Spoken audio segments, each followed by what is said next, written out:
नमस्कार दोस्तों, स्वागत है आप सभी का एक और नए वीडियो में। एक समय की बात है, नगर में रहने वाला कबीर नाम का एक लड़का अपनी जिंदगी से बहुत निराश था। उसकी निराशा का कारण यह था कि वह अब तक कुछ भी नहीं कर रहा था। उसके माँ बाप उसे ताने मारते कि तेरे सारे मित्र कुछ ना कुछ कर रहे हैं, लेकिन तू अभी भी घर में ही बैठा हुआ है। मित्रों के बीच भी अक्सर उसका मजाक ही बनता। वह कहीं जाता तो लोग उससे पूछते कि क्या कर रहे हो। उसे यह बताने में बड़ी शर्म आती कि अभी वह कुछ भी नहीं कर रहा। धीरे धीरे उसने रिश्तेदारों के यहाँ जाना और लोगों से मिलना जुलना कम कर दिया। वह ज्यादातर समय अपने घर में ही बैठा रहता। वह अकेले में रोता, भगवान को कोसता और अपनी किस्मत को दोष देता। अब उसे अपनी जिंदगी बोझ लगने लगी थी। कभी कभी वह सोचता कि जब वे कुछ करने के लायक ही नहीं है तो फिर उसके जिंदा रहने का भी क्या फायदा। उसे तो मर जाना चाहिए। एक दिन वे अपने नगर की एक सड़क से गुजर रहा था। तभी उसने देखा कि एक गुरु दुख के ऊपर प्रवचन दे रहे हैं। वह भी वही भीड़ में पीछे बैठ गया और गुरु के प्रवचन सुनने लगा। गुरु बोल रहे थे कि दुख एक गुरु की भांति होता है जो हमें जीवन की सच्चाई दिखाता है और हमें सही से जीवन जीने का तरीका सिखाता है। आप चाहे तो अपने दुख रूपी गुरु से जीवन जीना भी सीख सकते हैं और चाहे तो उस दुख में डूबकर बैठकर रो भी सकते हैं। कबीर भी गुरु की यह सारी बातें ध्यान से सुन रहा था, लेकिन उसे गुरु की यह बातें सही नहीं लगी। उसने खड़े होकर कहा, दुख कुछ भी सिखाकर नहीं जाता, सिर्फ पीड़ा देकर जाता है। दुख की पीड़ा अनंत होती है। ऐसा लगता है इसके बाद कुछ भी नहीं होने वाला, कुछ भी नहीं मिलने वाला। मृत्यु भी उसके सामने छोटी लगने लगती है। गुरु ने कहा, आखिर क्या दुख है? तुम्हें कबीर ने अपना सारा दुख गुरु के समक्ष कह सुनाया और पूछा, क्या आपके पास मेरे इस दुख का कोई समाधान है? यह सुन गुरु मुस्कुराए और बोले, जिस दिन तुम्हारे जीवन में सच्चा दुख आए उस दिन मेरे पास आना, मैं तुम्हारे दुख का समाधान अवश्य करूंगा।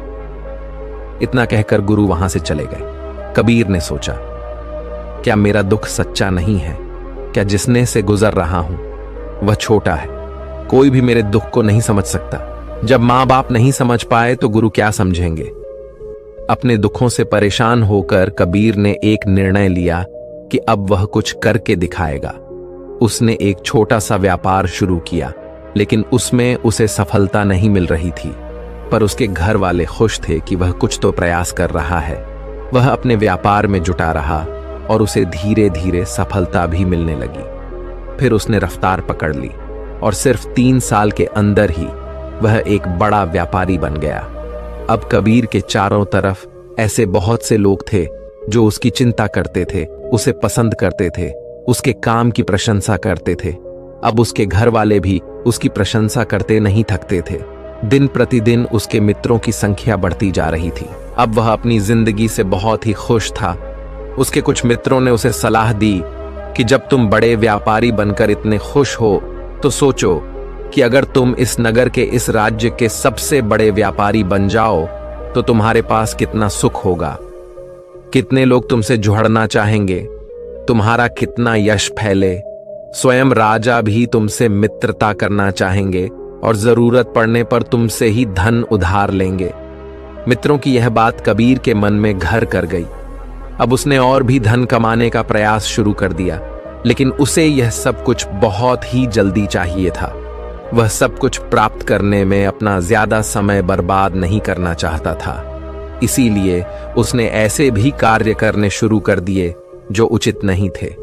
उसने बड़ी मात्रा में अपने मित्रों से धन उधार लेना शुरू कर दिया। ज्यादा मुनाफा कमाने के लालच में अपने सामान में मिलावट करने लगा।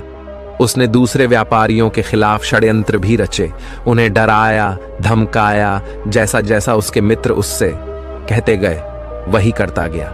वह इन तरीकों से ज्यादा धन तो कमा रहा था, लेकिन अब उसके जीवन में सुकून नहीं रह गया था। उसके मन की शांति गायब हो गई थी। उसे रातों में नींद नहीं आती थी। सुख साधन की सारी वस्तुएं होने के बाद भी उसे किसी में सुख नहीं मिल रहा था। एक दिन कबीर अपनी बग्घी में सवार होकर कहीं जा रहा था। तभी रास्ते में उसे गुरु का आश्रम दिखा। वह रुक गया वह गुरु के पास जाकर बोला, गुरुदेव, आपने कहा था कि जब तुम्हारे जीवन में सच्चा दुख आए तब मेरे पास आना। अब मैं बहुत दुखी हूं, मेरे रातों की नींद गायब हो गई है, मुझे कहीं सुकून नहीं मिल रहा। इस तरीके से कबीर ने अपनी सारी समस्या गुरु के सामने कह सुनाई। गुरु ने कहा, जब तुम मुझसे पहली बार मिले थे तब भी तुम किसी दुख में थे, तुमने उस दुख से क्या सीखा? कबीर ने कहा, मैंने सीखा कि सिर्फ सोचने और चिंता करने से कुछ नहीं होता, अपनी सोच को सच करने के लिए कर्म करना पड़ता है, और सिर्फ कर्म करने से भी कुछ नहीं होता, अपने कर्म को अंतिम पड़ाव तक ले जाना भी आवश्यक होता है।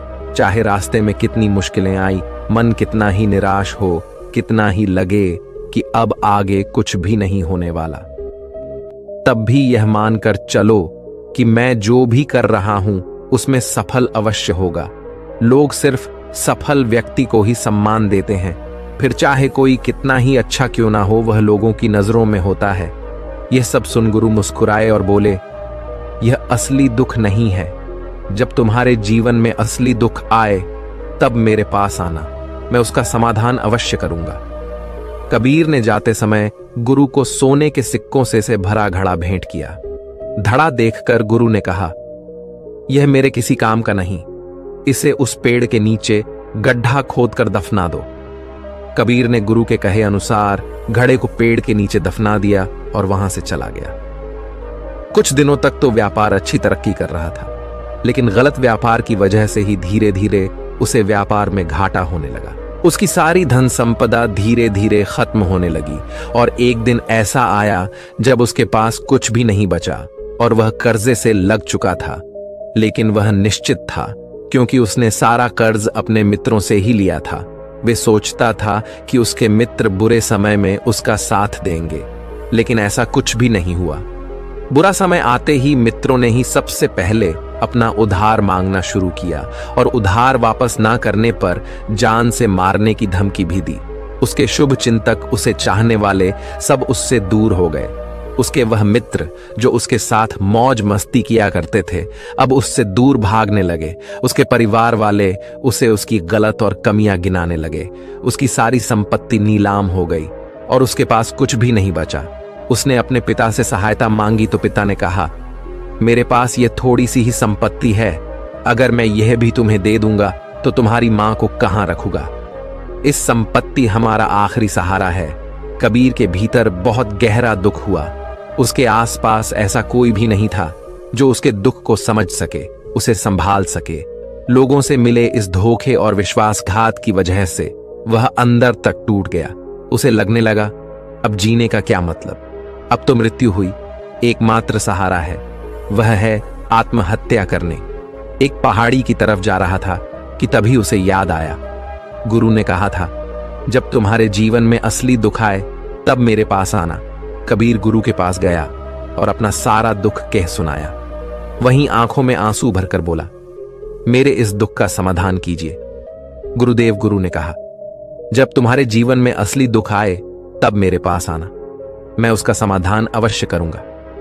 कबीर ने कहा, क्या अभी जो मेरे जीवन में घट रहा है वह दुख नहीं है? आखिर असली दुख होता क्या है गुरुदेव?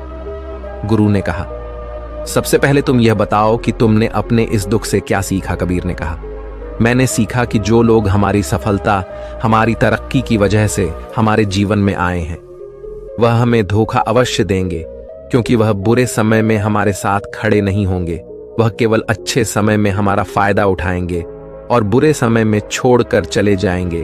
भरोसा केवल उन्हीं लोगों पर करना चाहिए जो हमारे बुरे समय में, असफलता के समय में हमारे साथ खड़े रहते हैं। लेकिन ऐसे लोग बहुत ही कम होते हैं, पर जिसके पास होते हैं उन्हें उनकी कदर करनी चाहिए, उनका अपमान नहीं करना चाहिए।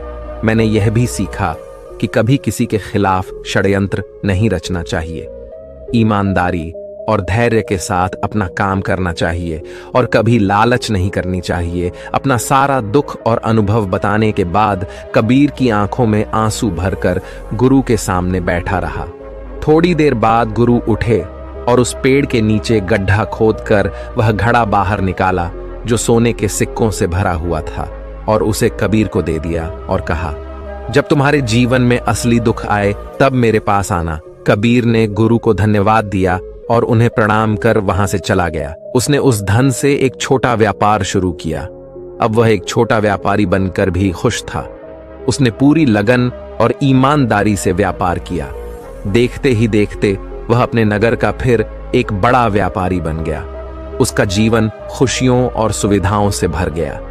लेकिन कोई कितना भी अच्छा हो, कितना भी अच्छा काम करें, दान करें, पुण्य करें, लोगों की मदद करें, लेकिन जीवन में दुख तो आता ही है।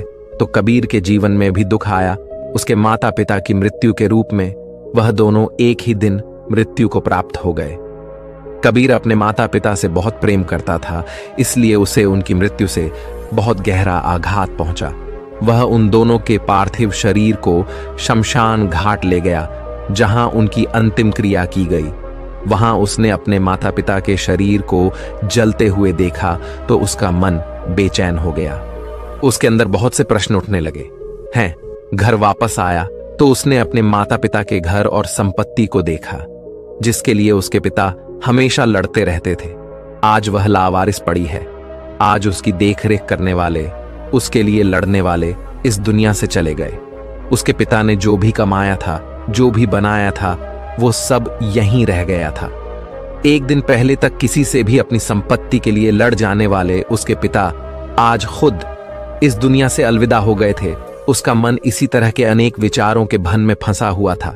उसे अंदर से अकेलापन और डर महसूस हो रहा था। उसे कुछ खालीपन सा महसूस हो रहा था। उसे लग रहा था कुछ तो है जिससे वह समझ नहीं पा रहा। इसीलिए वह गुरु के पास गया। उसे देखते हुए गुरु ने कहा, क्या जीवन में कोई दुख है? कबीर ने कहा, वैसे तो जीवन में कोई दुख नहीं है गुरुदेव, सब सुख है, सब अच्छा चल रहा है, लेकिन आज मेरे माता पिता की मृत्यु हो गई। इस घटना से मेरा मन बहुत दुखी और बेचैन है। गुरु ने कहा, इसमें दुखी होने वाली कौन सी बात है? एक दिन तो सभी के प्रियजनों को मरना ही है। हमेशा जीवित ना तो कोई रहा है और ना ही कोई रहेगा। एक दिन तो तुम्हें भी मरना ही है। हो सकता है कल ही मर जाओ या आज भी मर सकते हो। कबीर ने कहा, यह आप क्या कह रहे हैं गुरुदेव कि मैं भी मर जाऊंगा, पर मैं तो अभी जवान हूं।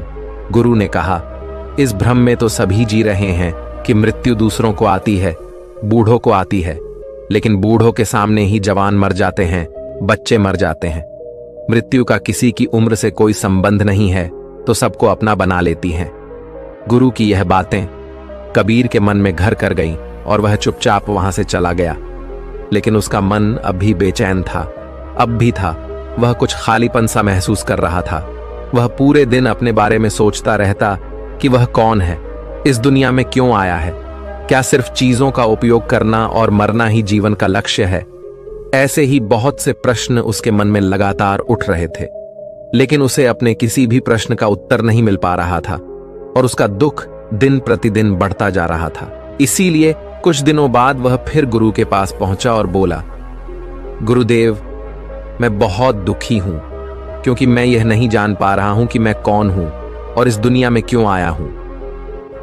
यह सुन गुरु मुस्कुराए और बोले, आज पहली बार तुम्हारे जीवन में सच्चा दुख पैदा हुआ है। वास्तव में यही है जो दुख कहलाने के लायक है, कि हमें पता नहीं कि हम कौन हैं, क्यों आए हैं, क्या करना है, कैसे करना है। कबीर ने कहा, गुरुदेव, मेरे इस दुख का समाधान कीजिए। गुरु ने कहा, हम सभी इंसान जीवन भर क्या इकट्ठा करते रहते हैं? कबीर ने कहा, हम सभी इंसान जीवन में धन संपत्ति, मान सम्मान, परिवार, मित्र, शत्रु, पद, प्रतिष्ठा इत्यादि इकट्ठा करते रहते हैं। गुरु ने कहा, क्या इन इकट्ठा की हुई सभी चीजों में से एक भी चीज को अपने साथ ले जा सकते हैं? कबीर ने कहा, नहीं गुरुदेव, इनमें से कुछ भी साथ नहीं जाता। मेरे माता पिता के साथ भी कुछ नहीं गया, सब तो यहीं छूट गया। हर परिवार, संपत्ति, सब कुछ। गुरु ने कहा, अब मेरी बातों को ध्यान से सुनना। इस दुनिया में हमें जो इकट्ठा करना चाहिए वो तो हम कभी इकट्ठा करते ही नहीं। चीजें हमारे सामने ही होती हैं, लेकिन हम उन्हें देखने का प्रयास ही नहीं करते। इस दुनिया में हमें जिस चीज को इकट्ठा करना है वह हम खुद हैं।